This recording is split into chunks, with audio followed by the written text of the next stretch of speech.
તો કેમ હો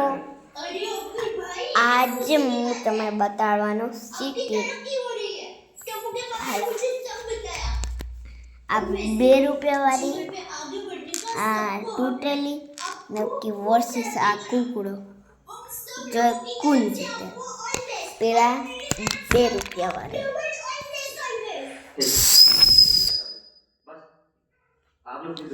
કાનમાં સીટી વાગી એટલે તે છે ને બીજી વાર આ બહુ ખતરનાક હતી હવે આ વારી આમાં સીટી આમાં આવું વાગે આવું વાગે એક બટન છે ને એને દબાવ્યા રાખીએ ને તો જ સારું વાગે તો સીટી વાગે આજની વિનર છે 2 રૂપિયા વાળી બાય